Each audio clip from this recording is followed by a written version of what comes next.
another episode of Beyond the Black Rims. I'm Mars Girl. I'm Josh Knight the First. This is Season 9, Episode 13. Or Episode 203 if you're counting. Good to see everybody tonight. I was doing a little bit of streaming earlier tonight. Like a few minutes ago. Well, like an hour ago. At best. And it's been a nice day full of live streaming. And hey, why don't you come a little closer? Why don't you come on over here? You want me to move closer to you like I know you? Join your family, Josh. Join your family. What family? This is where you lift Siren up. Oh, okay. Yeah, join your family. And she's in control of the show now. Cat and mouse. Yeah, she just kind of took over the mouse there. All right, bye.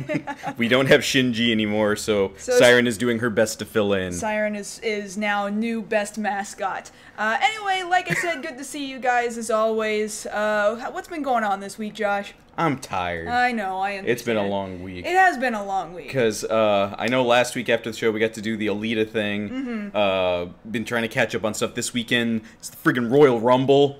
Oh, it is? Yes, Sunday. I don't have a tendency to pay attention to the Royal Rumble unless somebody else tells me, hey, the Royal Rumble is happening. Well, usually that's me, that's usually and I you. tell you we're watching the Royal Rumble. Yeah. We only watch the 2 pay-per-views a year between the two. Like, I'll keep up during the year, but you only watch 2 things with me. Yes. You'll watch WrestleMania, and you'll watch Royal Rumble with me. And it's pretty easy to guess what's been going on the whole year. Yeah, because they'll keep you caught up on the storyline. That's not a big deal. Right. The interesting thing to see that we're wondering about, because things are still a little bit nebulous, is if Kenny Omega will show up. Okay. Now, there's a really high likelihood that he won't, but I'm still hoping. Okay, I understand. Because, you know, the one thing you do feel good about is watching New Japan. Because we were just watching, God, I can't even remember the name of the last one. They have such long names for their specials. They really do, but that's a very Japanese thing to do, is have really long strings of names for things that, like, anime recently has gotten into a habit of titling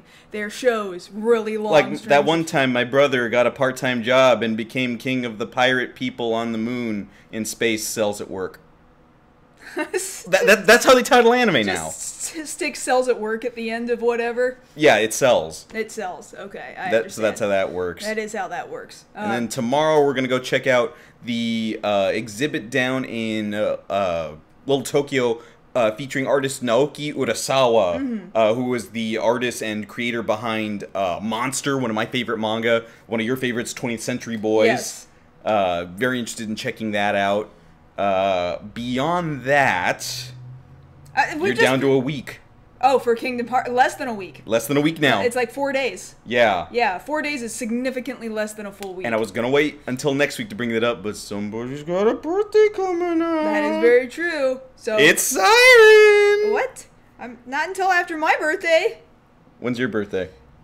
It's in 2 days. Oh, no. It's in 2 days. You better do something about that. Oh, yeah, I better do something about that. It's in 2 days. Oh, man. By the time this gets up, it might be my birthday. Hold on, I'll be right back. No. We gotta do all right, gotta do the show? All right. Yes. We'll worry about that later. What do you think? Should we talk about the news stories that we're going to be talking about? That would make sense since we are doing a show. All right. What was the one we decided to go with first? The Oscars. The Oscars. So this year, the Oscars have a first, in that we finally got one in there. Black Panther nominated for Best Picture, not Best this, that, or the other thing. It's got 7 nominations, which is great, but Best Picture, people. Also, we got a lot of other nerd things in there. Spider-Man Into the Spider-Verse, Best Animated Feature, some stuff for Ready Player One. So we're going to talk to you guys about the nominations, what those means, the categories where we think they should have fit and then just didn't get into. And we'll talk about that in our first story. Second story is, thank you very much to Talude PC. I'm not too sure if I'm pronouncing that correctly, but thank you so much for the follow. Greatly appreciated. So there is a new Robocop movie coming down, a sequel to the original Robocop film. It's ignoring 3, and we're all thankful. It does seem to be ignoring other Robocop films. We've got more information about its production coming up and what they're looking to do with it, hopefully. So we can speculate all we want during that section. Yes. And then our third story of the evening, of course, we've talked a lot in the last couple of weeks about all the things that Netflix is doing. They are amassing all of this nerd culture over there. Another thing they're getting, they already had The Witcher. Now we're going to do another game game series with Resident Evil. Yes. And of course, that makes sense this weekend since that new game just launched. Absolutely. So we're going to talk to you guys about that, what to expect from that series, and what it could potentially tie to. Yeah. But before that, I would love to talk about those stories, but we've got other follow-up stories that we do definitely need to discuss. Josh, what do you got for us tonight? Siren, go ahead. There She just knocks over the mouse every time I try to throw to her. You're not carrying your weight, Siren. Don't point at me. All right, I'm going to do it for you again this time, but you really got to start. Hey, don't you get out of here, cat. All right, here's the follow-up. So let's go ahead and start again with the CW verse, and we're getting a lot more details now about this upcoming Batwoman pilot that will, of course, be filming in March. So now we found a little bit of casting breakdown. We see 3 characters that are being added to the roster, one of them being the son of Lucius Fox, who eventually becomes Batwing. Now, you might have seen that character in the animated feature Batman Bad Blood. That was the first time he was put out in the DC universe, you know, that people have actually seen him off the comic page. His name is Luke Fox, son of Lucius Fox. There's no confirmation just yet that he will become Batwing, but they are saying he is very protective of the Batman symbol, all things Batman there. And based off what we know, Batman is not apparently around in the universe. He went missing at some point during the past that we didn't see off screen. So there is a very high likelihood that he will become Batwing on that show. I would like to see how that progresses. Yeah, it's going to be interesting because, you know, a lot of the CW shows do feature a character more often than not that can fly. Right. And, you know, he's going to be the second one with a jetpack. Like, it's pretty easy to figure when you see they already do it with the Atom over on Legends, so they just have to adapt that a little bit. I just really hope that it doesn't look as clunky as the Atom suit does, because the Batwing suit's supposed to be very sleek. I assume, this is a big assumption, mind you, but I'm going to assume that they're going to make it sleek, they're going to do it right. That's all people can really hope for, I think. Yes. And then over on Supergirl, we've actually, we talked to you guys about this before, that they've cast John Cryer in the role of Lex Luthor. Well, now we have our first look at him. He's going to be showing up in episode 15, and here he is right here.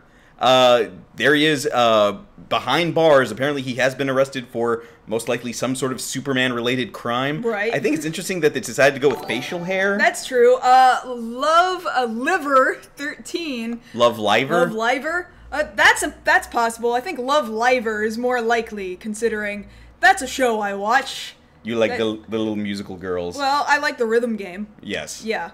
Thank you. Thank you. But yeah, we've got John Cryer there looking kind of menacing. I think it's interesting that he took on the role because I imagine he's trying to shake off everything attached to 2.5 Men. You know, we're used to seeing him in a comedic light, and now we need to see him menacing, which I don't think he's ever really done before. Has he not? No, I mean, even when he was a relative of Lex Luthor back in Quest for Peace, that was goofy. I understand. And that was not a good movie.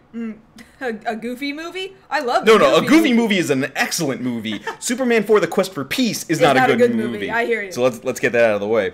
And then moving over to DC Animated, we're seeing that, of course, now we are blessed with the new season of Young Justice Outsiders. Very now nice. We're seeing that in the most recent episodes that have been loaded, they are finally introducing the character of Cyborg into that universe. Ooh. What's interesting there is Carrie Payton, who voices Cyborg there for Teen Titans and Teen Titans Go. Over here, he's the voice of several characters on the show, but here he's actually voicing the father of Cyborg.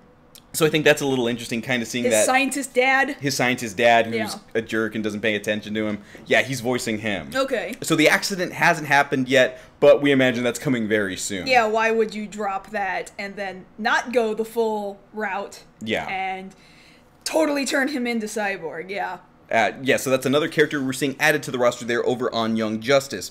So let's go ahead and move over to our Marvel section now.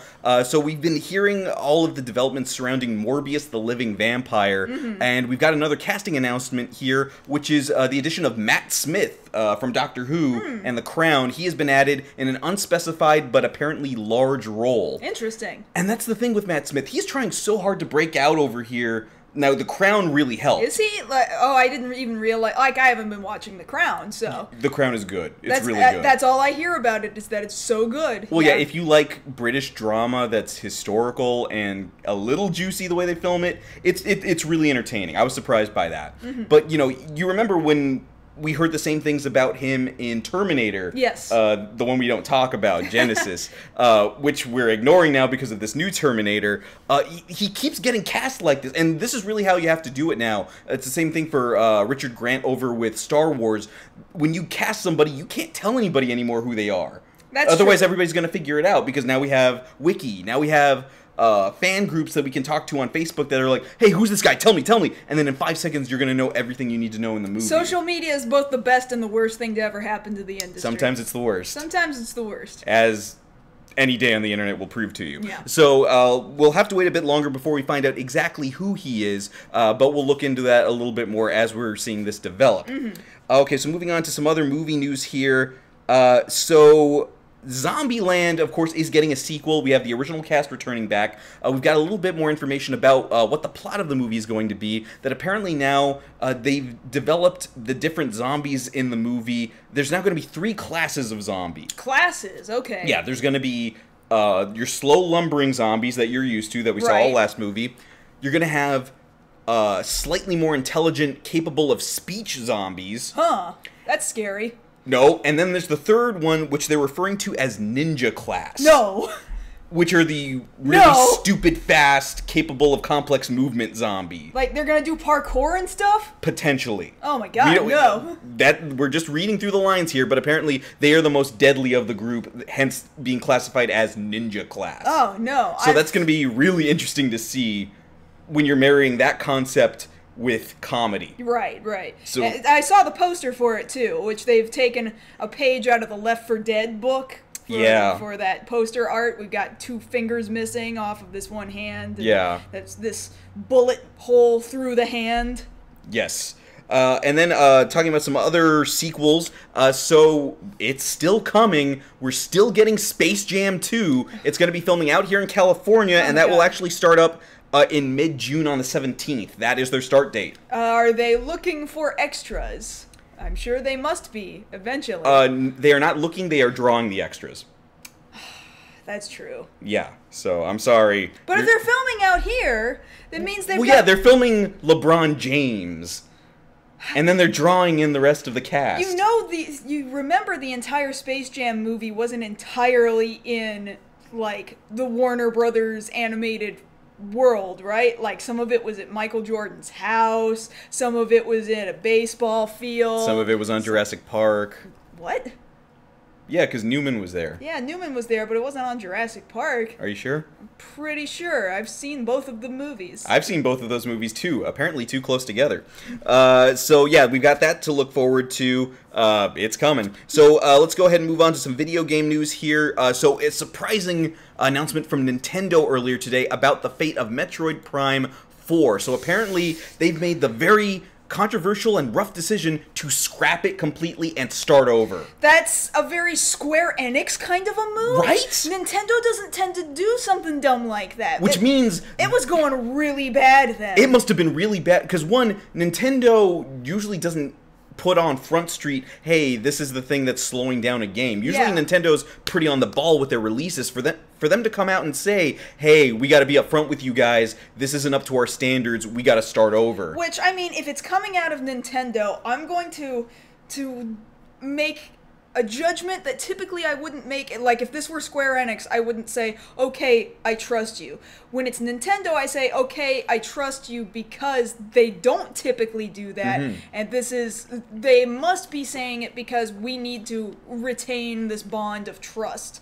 But when Square Enix says it, it's like, oh, well, of course you've got that problem, Square Enix. You always have that problem. Well, because the thing about it is, I think with Square, the problem that comes up a lot, and this will lead into the next story slightly, is that Square will put on a PR front face that nothing's going wrong with their project. Right. And they'll announce non-news up until the point where they can't hide anymore that they don't have anything. Everything's on fire. Yeah. And then they have to be like, hey, so we fired a bunch of people, and the janitor is now the head of production. So that game will be coming out on Tuesday. Like that's Yeah. those are the Square Enix announcements. But here it's like, hey, real talk, we're gonna be late. All right, now, but we're going to give you a good game. It sucks, and it's does very suck. disappointing because people are really looking forward to another Metroid. Right, People exactly. have wanted it for so long. Absolutely. So yes, it's absolutely disappointing. All right, so moving on to some other video game news here. Going into what we were talking about there, you can't talk about Square right now without talking about Kingdom Hearts 3, and apparently some Four people... more days. It's out now in Japan. It's out now. That's the first thing. Today it is out in Japan, so this is a warning to you guys. If you haven't already done it, you might want to start muting your social media to certain keywords, because if you don't want to get spoiled, some people are going to put that stuff up real fast. Oh yeah, oh yeah. So that's the first part. The second part is, of course, we over here in the States are waiting with bated breath to get our copies, but some people will not be receiving them as promised. Apparently, over at GameStop, they have oversold the amount of the premium editions of the Kingdom Hearts box set. This includes the PlayStation 4 This includes the... right. So yeah, people are getting an email saying, I'm sorry, we can't fulfill your order as requested, and people be pissed. Clearly, this says that they overestimated Yes. how many units they were going to have in order to give to people. Yeah, of course people are pissed. I'm glad that I didn't decide, you know what, I need an entirely new PS4, and this is a good excuse to get a whole new one. Nah, I'm good. So, once again, that's another reason why I don't want to do business with GameStop, because this is a thing that they do. But this is also the unfortunate thing, because I really want to have a midnight experience, and I keep looking to see if Best Buy is going to do a midnight thing, and they're not talking. So I might have to go to GameStop, and I really don't want to. I haven't been in a GameStop in like 2 years. I won't go in, but I might have to bite the bullet here.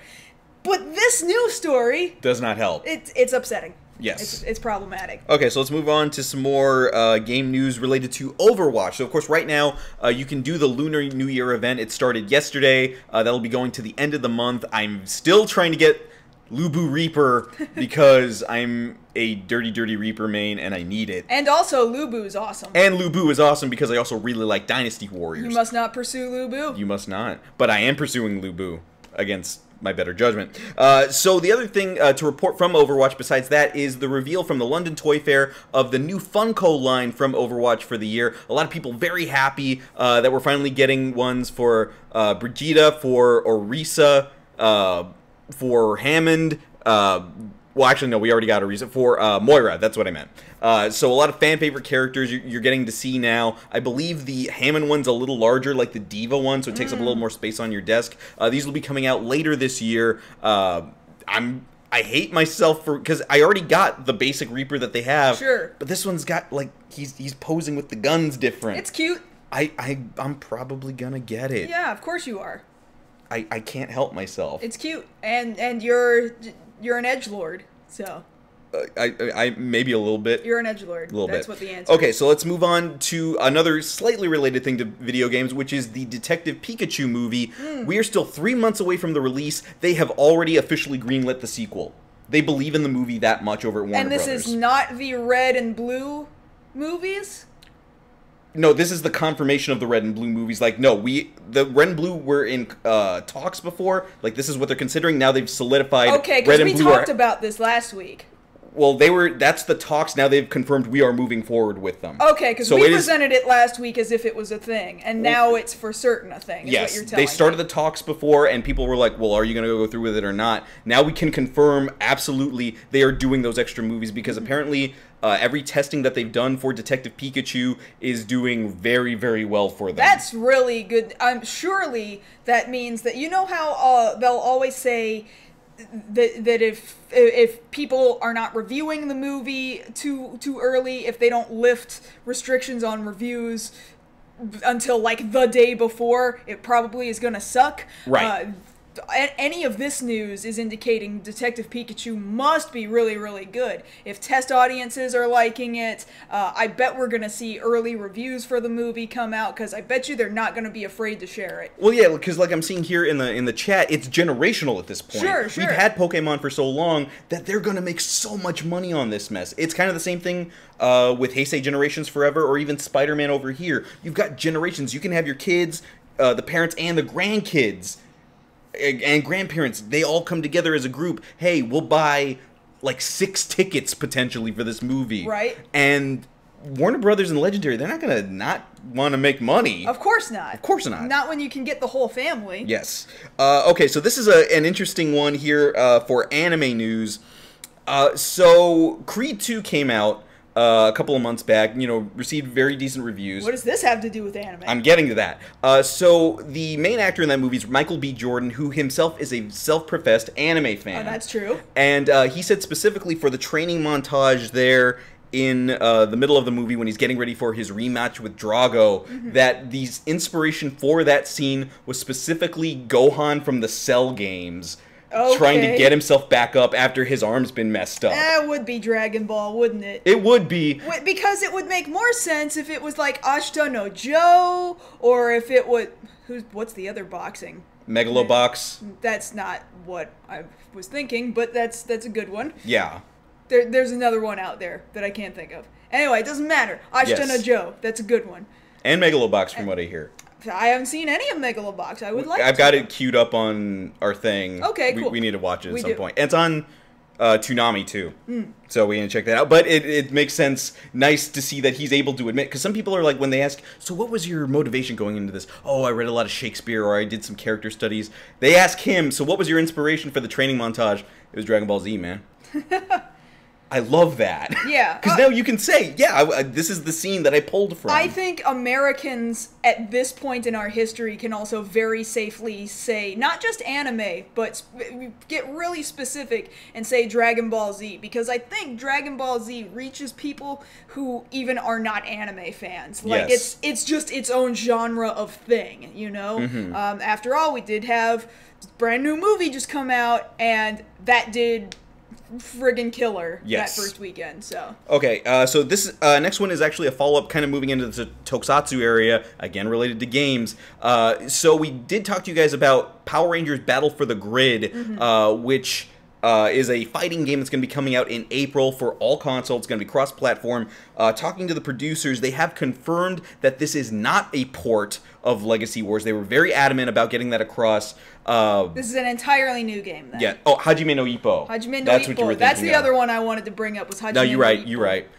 So yeah, they're saying, no, we built this game from scratch. We used all new assets. We're not just going to be cheap on you guys and port it over. We want this to look and feel more like a legitimate fighting game. Okay, that makes sense. So that makes me feel a lot better. Sure. Because I thought, oh yeah, you guys are just going to take the cheap way out, because why wouldn't you? I've seen a lot of other game companies do that. Marvel kind of does that sometimes with all their... They've got like 8 different mobile games where you can play as all the Marvel characters. But this... I appreciate that they're actually taking some time on a Power Rangers thing. Now, are we all going to get to these new characters in Jump Force? Yeah, so that's going to be our next bit of anime, again, fighting game stuff. So we've got some new characters announced for Jump Force. The one I'm very happy to report on is Kakashi-sensei from Naruto, and apparently Naruto's kid's in there too.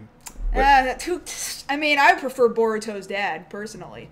Yeah, so you can play as either Boruto's dad or Naruto's kid, whichever you prefer. There's a new story trailer out talking about how this is going to work. Apparently, they've got a plot device in there that's similar to the Cosmic Cube from the Marvel movies, that you, the player, are trying to wrestle away from all of these people gathered from all the different dimensions, all these jump dimensions that are trying to take over the world, and you've got to stop them from using them. You know what? It's just excuse to have them all in one place. I don't think we need an excuse. They just need to fight. Who even gives a damn, honestly? Just put them together. Just put them in the same place. Yeah. So yes, we've got that over there, and then the last bit for the evening is going to be from Premium Bandai, coming after our wallets again. So rightfully so, this is the 15th anniversary of Kamen Rider Blade. So what we've got from Premium Bandai, again, blowing our expectations out of the water, a full set of every single piece of Kamen Rider Blade's arsenal. So you've got the blade buckle, the transformation belt, the blade rouser and the blade absorber, the weapon, and the power-up item that he wears on his arm, the full set, the full deck of cards for his suit, and a little projector that is wirelessly hooked up to the belt so that when you transform, it'll call out "turn up," just like it does in the show, and it will project the visage of the transformation card onto whatever surface. Yeah. Now, they are having to warn you via a video on YouTube with the original Blade actor. Do not actually run into the wall. You will not become a common writer. Now, if you had, like, a smoke screen or something...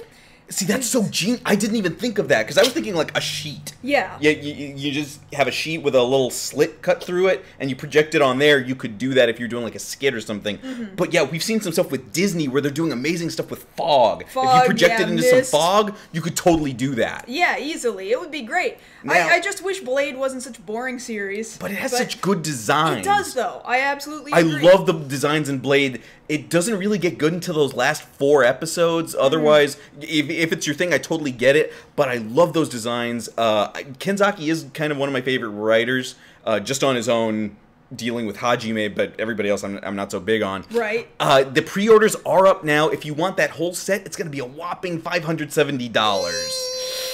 And it's like, if I had it, though. You can purchase each item separately, but that's real tempting. I mean... There's a lot of stuff I would get if I had disposable income. Oh, yeah, of course, yeah. That's not even a question. Yeah, but I'm saying this is my thing where I'm like, oh.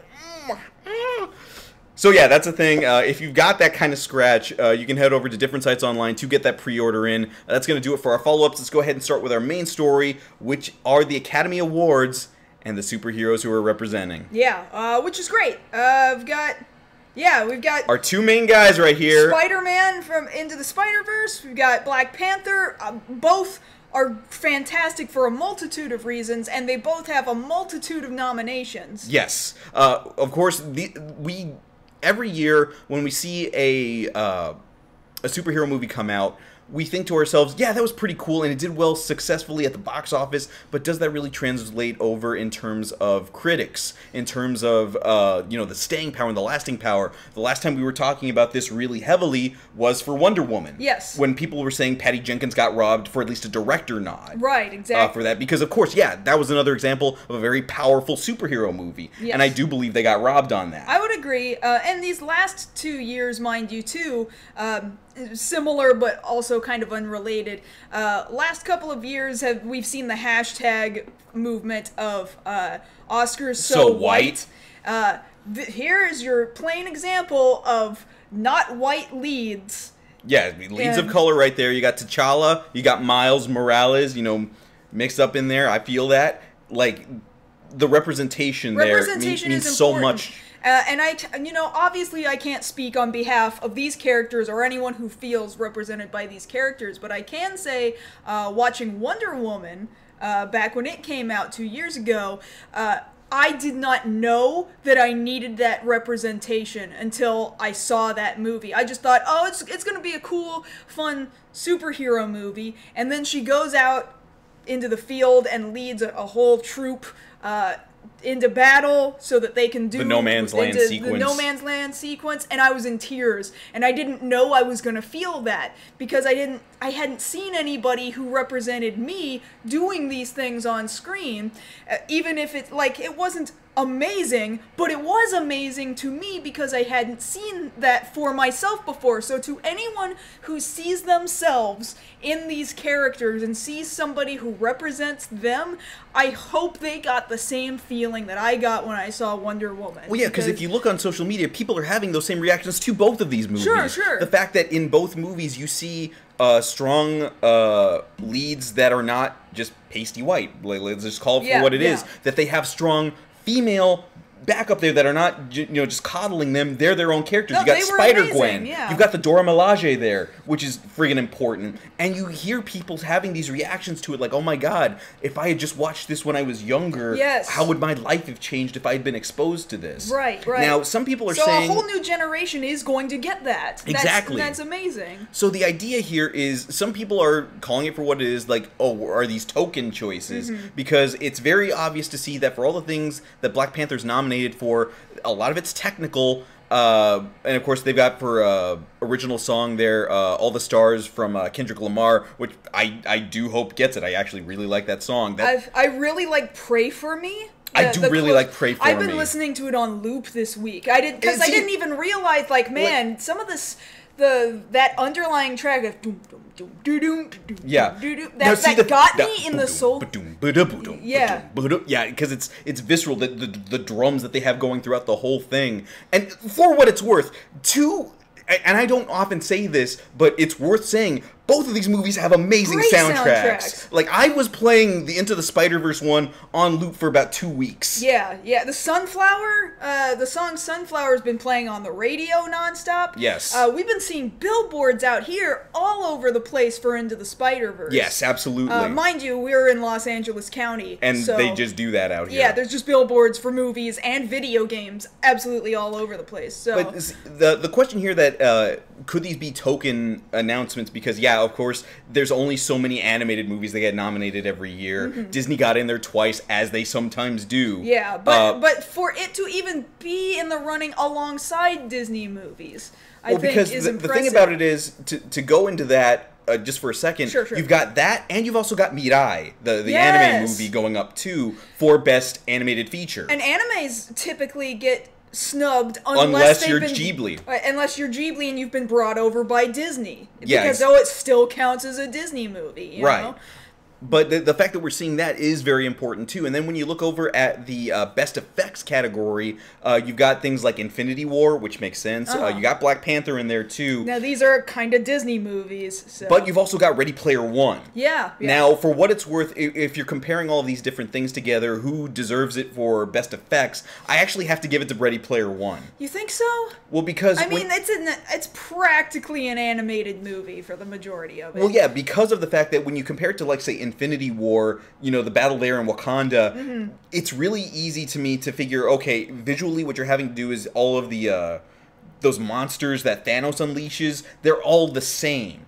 Whereas in Ready Player One, where you go for that last battle scene, everybody on that field is unique. Yeah, however, it's like I said, it's an animated movie at that point, which, sure, I guess you can call it effects, but I think something feels more effect when you're mixing a live action person in a real setting with visual effects. Then I'll give you two other examples of that, too. The marriage of new footage with old footage of the Shining sequence.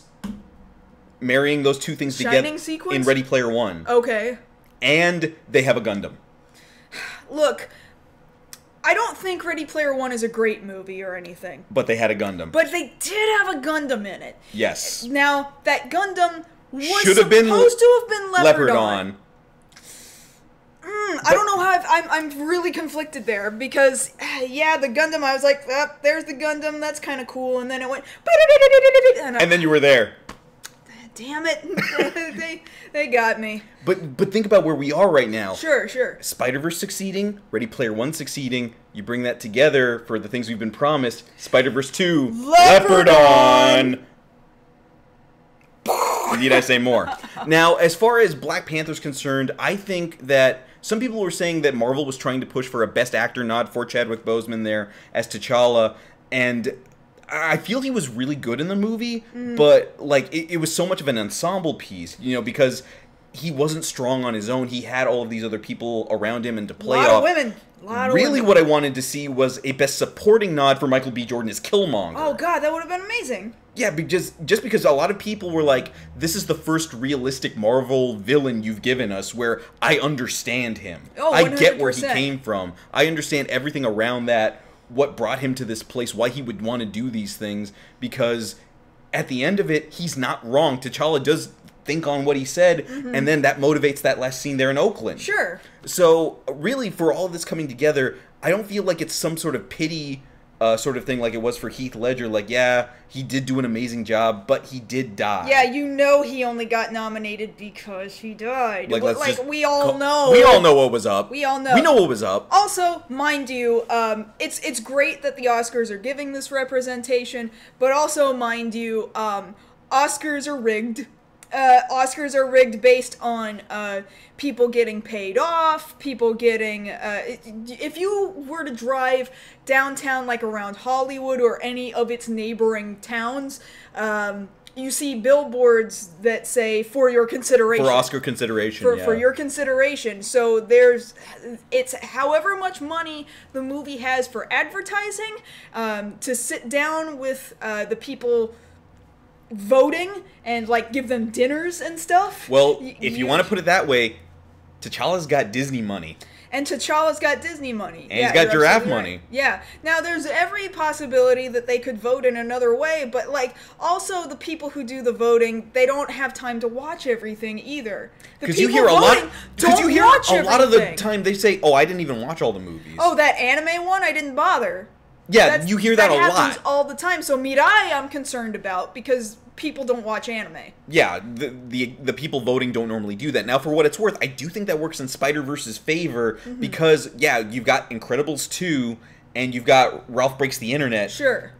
But clearly, if you're just comparing those three, if you're comparing Spider-Verse, Ralph, and Incredibles, there's a clear-cut difference as far as the tone, as far as lasting rewatchability. Because, yeah, people went to go see Ralph, and then they forgot about it. Right. People went to go see Incredibles. They were waiting a long time for it. Oh, yeah. And then we forgot about it. Spider-Verse has stayed on it. Like, if you compare all of those together, out of those three, which one has the most fan art? Today. Just what was generated today. Oh, everybody and their spider sonas. Like, exactly. I walked out of that theater that day when we saw the pre-screening. And you said it. And I said, Josh, how long is it going to be before people come out of this movie making spider sonas? And it wasn't a day. And then the next thing I knew, it was opening day, and people came out and they're like, hey guys, take a look at my spider sona. What did I tell you?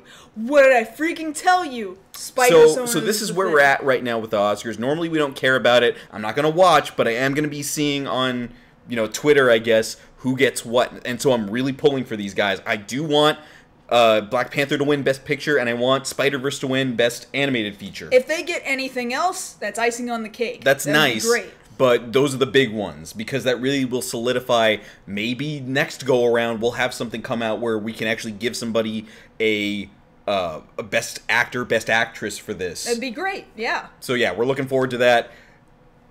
Best luck to you guys. Good luck. All right, so let's go ahead and move on to our next story, which is about Robocop. Robocop. Robocop. I didn't know you weren't going to finish it. No, I'm just being fun. Okay, so what we got here is information about the Robocop Returns movie. Now, this is the title that they're going with right now. It could still change. What this is going to be another thing in the vein of, like, say, the most recent Halloween movie or this new Terminator movie that they're working on right now, where they're ignoring all the other iterations that have ever come out. Sure. It doesn't exist. This has nothing to do with 3. For the most part, good. Yes. It doesn't have anything to do with the TV series. It doesn't have anything to do with Prime Directives. It doesn't have anything to do with the comics. It doesn't have anything to do with Robocop 3. It doesn't have anything to do with any of the animated series. No, not at all. So, with Robocop Returns, we're seeing this idea of Robocop in a modern setting. Apparently, the screenwriters and everybody involved are hoping to get Peter Weller back. Oh, that would be amazing, but in what capacity? As Robocop. Well, I suppose when he's wearing a whole suit of armor, he'll look fine. And plus, that was the 80s when that came out, and since then, any Robocop project that's come out, they've improved on how you make the suit. Okay, so you can move better in that thing. Cosplayers have freaking perfected this suit. So you think they're going back to the 80s then? No, they're saying that again, it's the kind of thing where they're updating it to bring it to the modern day. So I'll go ahead and read a quote here from the screenwriter. That's right, I did hear them say it was going to be modern day. Yeah. What they're saying is they're basing this off a rejected script. Not that it was bad, just that they didn't go with it. This is from superherohype.com? Yes. The idea here is this should be a proper Verhoeven. Paul Verhoeven, of course, having directed the original. If Verhoeven had directed a movie right after RoboCop, I think that's what he's trying to achieve, and I hope he does. We'll see what happens here. They're dropping hints here that what he's going to be fighting here is, since time has progressed, there will be other altered humans here, so other people with cybernetic enhancements. It's not just RoboCop. Right. Because you imagine as time goes on, and OCP being the corporation that it is, yeah, they're going to want to sell this technology to other people. Because if they can get you on something else, they will. Now, the idea here is they're talking about addressing a lot of things that we're dealing with in our modern setting, things with politics, with corporations, things like that. One thing that people always like to point out about RoboCop is that it has the most realistic version of the Detroit. Of the future. Of the future and period. Detroit. And Detroit. Ever. Because most movies, you know, we're in... Because it happened. Because it happened. We've got the flying cars in all these other movies. We've got all these billboards and holographic technology. No, RoboCop is like, no, it's going to be 20 years in the future. It's going to be dirty. Stuff's going to be run down. People aren't going to have money. Corporations are going to be screwing you over. Mm-hmm. And they called it. They sure did. The corporations are also the government. Like, they're basically the same thing. So very in that accurate. sense, having another RoboCop go around makes sense when you actually remember to approach it from that space and don't get caught up with all the gimmicks, which I think was the failing of the reboot. I was a little surprised. Like, I've got the theme, the RoboCop theme playing in my head. Oh. And the... Yeah. Yeah, so I was surprised when, like, wow, this new RoboCop seems so different, and then in the opening screen it plays... And then you don't hear it again. You hear it one other time briefly? I think like, at the right end? At the end? Yeah. And I was like, oh, that's an interesting decision for you to make, because it's just so different. Okay, whatever. Does this sound like something that is worthy of the RoboCop theme? Well, see, that's the idea. If, in that sense, just to talk on it for a second. Sure. We have this habit of going back and watching bad movies to see, well, are they bad good or are they bad bad? Mm-hmm. And you look at RoboCop 3, and they're trying to tackle things like homelessness, like people being forced out by the police, and some of it makes a lot of sense now. It just wasn't filmed very well. No, RoboCop 3, I thought, was entertaining. That's not to say it was good. Because I imagine somebody had the right idea, but at the same time, it was the first PG-13 RoboCop. That's a mistake. That was the first mistake. And then 2, they were trying to make it toyetic. What do? We're going to give him a Nerf launcher arm, and he's got a jetpack. Why? So don't make RoboCop kid-friendly. And he's going to be fighting ninjas. Robot ninjas. Granted, this is how we end up getting RoboCop, the one with the cartoon with the other theme song we were just saying. Oh, Alpha Commando. Alpha Commando, because then that becomes super toyetic, and he's got like roller skate feet and also jetpacks and and he's got vehicles and all these other things. But no, like, I want gritty, in-your-face RoboCop. You know, he's just working his beat and doing what he needs to, because I think the story works better that way. Now, what's interesting that I was hoping for is that they would actually pull from the comic books, which they are not. But this most recent run there over at Boom, they've got this thing where other people are responsible. Like, they've turned social media into policing. Like, if you see something, there's an app to report crime, and there's monetization on it. So RoboCop trying to do his job while other people are trying to be... Makes it that much harder. I think that would have been really interesting to see on the screen. So if they're still thinking about that, hear us out, guys. That might be a good idea. Yeah, I think it would be a mistake not... Like, I'm sure they're not going to say, we're doing something from the Boom comics, but I bet you they make a nod somewhere. It would be nice. Now, the thing about it is, you can't do RoboCop... And this is something that was missing from the reboot. RoboCop has always been cheesy.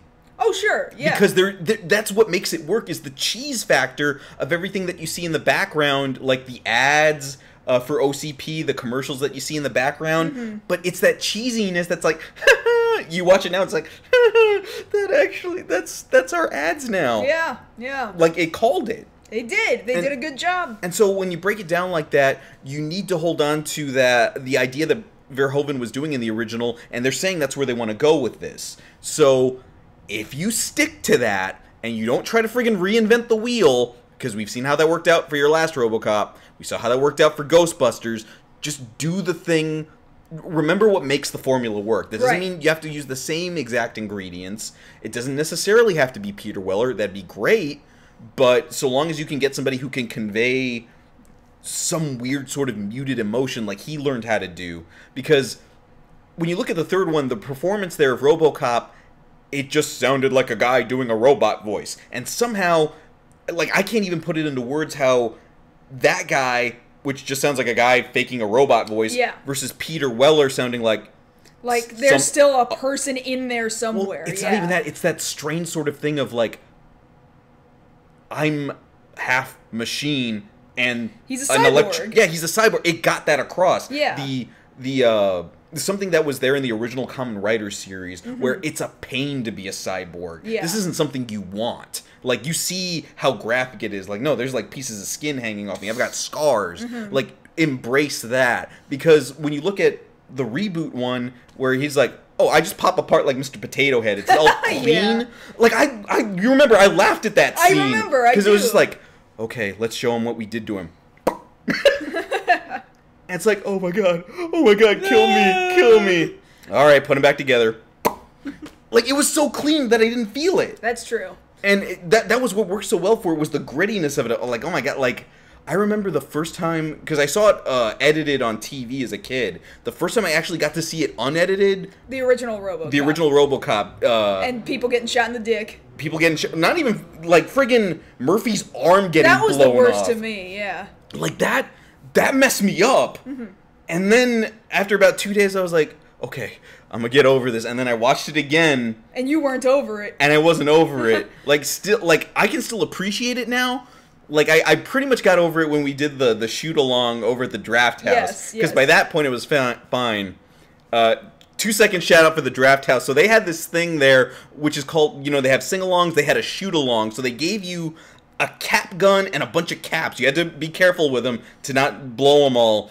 And where they were shooting in the movie, they encouraged you there in the theater to shoot along with the movie. And it was great. It was loud. Yeah, it was loud as hell. But most people blew it all on that first scene where he gets his arm. Which I understand why. But no, you gotta save it to the end where he's like... Like, all the stuff at the end. Like, save your ammo, man. But here's the real question. When are they going to make Robert Cop? Robert Cop. You've seen this toy, right? You come into my house. You've seen the toy, and you bring up Robert Cop? Bootleg toy Robert Cop. You know what? That would be the one Easter egg that I would see, is that if he's walking down the streets there in Detroit and he stops somebody who's selling bootleg merchandise. He's selling Robert Cop. And they're selling Robert Cop. That would be the nod. Yep. I'd buy that for $1. And that's the end of that section. Okay. Thank you for the I'll buy that for $1. All right. Nod right there. So that having been said, let's go ahead and move on to our last story over on Netflix with news about a new Resident Evil series. We're using this picture from the recently released... like today, Resident Evil 2. This is the remaster. Leon, for some reason, looks like Pro Jared. I don't know. That doesn't make any sense to me. Leon never... They went to the same barber. They never, ever make Leon look the same in any two games. He never looks like the same human being.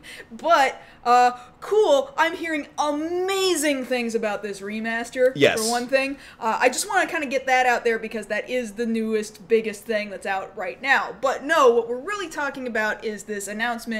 This is the perfect day to announce it, too, that they're going to do a Netflix TV That's branding. series. Yeah, a Netflix series. Now, the idea here is that this is going to be a live-action series. What they're saying is what they want to focus on more so than anything else is expanding what we see about Umbrella, about Umbrella Corporation, and how they came to amass all this technology and how they basically screwed the pooch for the whole Earth. Right. So there's no confirmation one way or the other yet because we're just hearing about this. They're still developing it as to whether or not they're actually going to be accurate to the games or they're going to set this more in the movie universe that they just got done with. Now, please no. I hope it's not. Now, I've said before that, yeah, the movies are a guilty pleasure for me. I understand that. You're just wrong, and that's okay. No, I'm not wrong. I'm entitled to that opinion. I know. But that having been said, I would prefer just straight up, just give me the games. Just put some characters on screen, get some blood, get some gore, get some decent effects, and just do it that way. Just do it straight, because... yeah, I get it at the time when we had the first Resident Evil movie. The first one was alright. I didn't really have that big of a problem with the first one. The first one still holds up. But we understood that at the time, it's like, okay, well, you couldn't really sell a comic book movie because up to that point, we had only had, what, Super Mario Brothers, Mortal Kombat, and Street Fighter. You mean video game movie. I think you said comic book. Yeah, video game movies. Those three. Yeah. And you look at the success rate on that. Super Mario Brothers, Street Fighter, Mortal Kombat. Okay. So at like, that... Mortal Kombat is the only one that has been, in any way, shape, or form, the one that people liked. Right, and at this point in time, speaking about when Resident Evil came out, I understood the necessity of, okay, we got to change it up a little bit. We got to make it more everyman. We're going to introduce this new character. It's the chick from the Fifth Element. People are going to love that. She's going to kick ass. And yeah, people bought tickets. I bought tickets. Yeah, yeah. And so I would get why they would want to do that. But at the same time now, we're in a place where you can do the remaster and you can have people putting in loads of money for all this stuff. I know the deluxe version on that, they've got this awesome Leon statue. Oh, yeah, yeah. And I understand why people want that. You want to see these. Now, you were talking before we started the show that what if they set it more in the world of those CG movies? And people were talking about that in the chat, too. Like, I actually really enjoy the CG movies. That most recent one that came out. It's so hammy, but I love it. It's so hammy, but it's the best one, easily, by far. It is so stupid, but it goes full Advent Children. That's what I was about to say. You need to understand that you like it for being Advent Children. It's so stupid. And that's the only way I would ever enjoy Advent Children, too, is because Advent Children is so stupid. In no way do I like Advent Children because it is a good piece of Final Fantasy VII lore, because it's not. But similarly, that most recent Resident Evil CG movie, I don't care whether it's attached to the games or not. It is so dumb. It is so over the top. Leon's on this motorcycle. He's going down the freeway. Those dogs are going like 70 miles an hour. Those dogs are going nuts. And the bikes are just flipping, and the dogs are just... And then the guns, and then going through like a billboard. Brian Laven. Yeah, so there's all this crazy stuff going on, and... basically, to talk kind of like we have been about these other things, you have to find the right mix. Sure. Because you can't just do straight up horror without some laughs, because you need to alleviate the audience, but you can't focus so much on action that you have no story. And that's the thing. You don't watch those Resident Evil movies that already came out for story. You don't. No, of course You came not. to see Mila Jovovich kick ass. And there's padding in between. And then then sometimes you see Wesker. Like... And then sometimes you see Wesker, and then sometimes you see Leon, who is hiding an accent, because that's the actor. Yeah. And then you kind of see all these other characters, Aya Brea, whoever, there in the show, or in the movie. Did you say Aya Brea? I did say Aya Brea. That's a totally different franchise. I got the wrong franchise. That's Parasite Eve. Parasite Mind Eve. you, if they made a Parasite Eve movie based on the games, that would be really cool. But we gotta stick to Resident Evil. You're right. So that having been said, you have to be able to do that. Now, Netflix, like we said, they're buying up all of these different IPs. They're still working on Witcher right now. We were looking at casting announcements, or they're trying to get extras right now because they're still moving forward with that. And I think it's easier to do Resident Evil because at this point, yeah, we love zombies. Sure. We love zombie media. Walking Dead is a testament to that. So when it comes to this, you have to have the right mix. You got to have the right effects on it. I think more practical would be great. It does get expensive, but people appreciate it when you do it live. Sure. And it's not done in post. Now, I get it. Some of the stuff, the really long tongues and things like that, and gnarly spikes, I get it. But you still want to be able to turn a profit, and you don't want to spend so much money on one thing that you're neglecting other things. Oh, yeah, absolutely. And you want to find that right mix. Now, what I don't want to see is a really overdone series or a really small series, by which I mean length. Right. So I don't want it to be like Castlevania where, all right, here's your Resident Evil series. All right, how many episodes? 4. 4? 4? No! Unacceptable. But I don't want it to be so long that they give themselves too much room and then they pad it. So like a 20 episodes or something like that. Right. No. I think stick to your methods. 12 episodes is fine for a first season. Just give us something there, and then if you feel good, go into the next one. Give us 13. 10 could be okay, but that might be the lowest. 10's as low as I'm gonna go. 10's the lowest. I think 12, 13's the sweet spot. Yeah. You do that, and then you can get people in on this. You know, have it all in a weekend, hour-long format. Don't do 30 minutes. Give us some time to get used to these characters. Really dive in there. Thank you for the follow on Nano Moose. Just be careful about the spams, and we're good. I appreciate it. Go ahead and keep going. So yeah, I that's what I'm hoping for in this. I don't know what you're looking for out of an adaptation here. Out of an adaptation, just so long as it's, quite frankly, not the film universe, that's fine. I think it would be great to expand upon Umbrella as we see them in the games. I think Resident Evil 2, for example, is such an iconic part of Resident Evil history, which is why, obviously, they have remade Resident Evil 2 to this level of detail. Of course, we got a remaster of the first game before in the past, but this one is just so super detailed. Well, it's like Street Fighter. You don't really talk about Street Fighter. You start talking with Street Fighter 2. Yeah, mind you, Resident Evil 1 is very memorable, but I think what we remember the most out of Resident Evil 1 is our localization job that we gave it the first time around. You were almost a Jill sandwich. The Jill sandwich. Yeah. But what you remember Resident Evil 2 for is just it took that and it expanded upon it and made it so much more grand in scale. Of course, you get out of the house, now you're out into Raccoon City.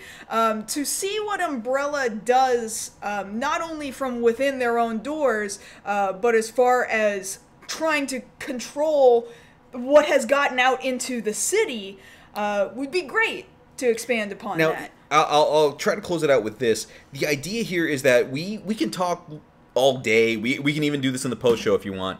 Talking about video game movie adaptations. Sure. But up till now, we haven't had any series adaptations. And right now, the two we've got in the pipeline are both on Netflix. So that's double duty on them. If you screw this up, that's on you guys. And you guys will effectively have poisoned the well because you're the only game in town. That's true. Amazon's going to be less likely to pull up on that if you fail with these. Now, if they succeed, I bet you within a week or two, Amazon picks up their own rights for another video game series adaptation. I hope they would. I think it would be a really And I think good that would idea. be great. We need it from other studios to see different perspectives, different stories from different games.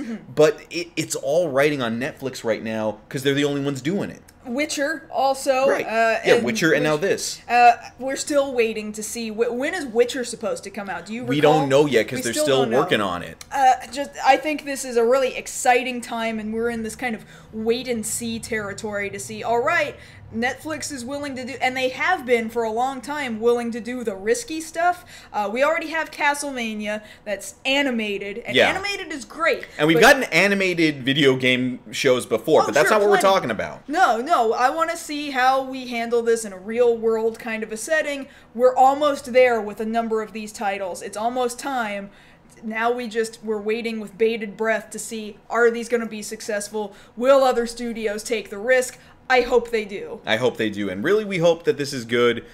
That really does look like Jared's haircut. It really does. It looks like Jared's face. Honestly. A little bit. All right. So that's going to do it for the show for this evening. Thank you guys so much for coming out. We really appreciate every Friday night when you guys come out here with us. We're going to chill out. Yeah, we're going to chill out. I know we started a little bit later on tonight. I thank you guys for being out here all the same. For you guys who are watching over on YouTube, I do appreciate you watching us on YouTube. It would be great if you could also come down and hang out with us live somewhere between the 7 to 7:30 p.m. time slot Pacific time on Friday nights. That way you can come and hang out with these kind folks right over here, and it's the only way you're going to be able to do the Q&A session with us for an additional half an hour, because that's something you guys on YouTube just don't see otherwise. Yep. And of course, during the week, you can always talk to us over on social media. On Twitter, I'm at Josh Knight First. And I'm at MarsGirl. And that's been this week's episode of Beyond the Black Rims. We will see you guys again next episode. Thank you, everybody.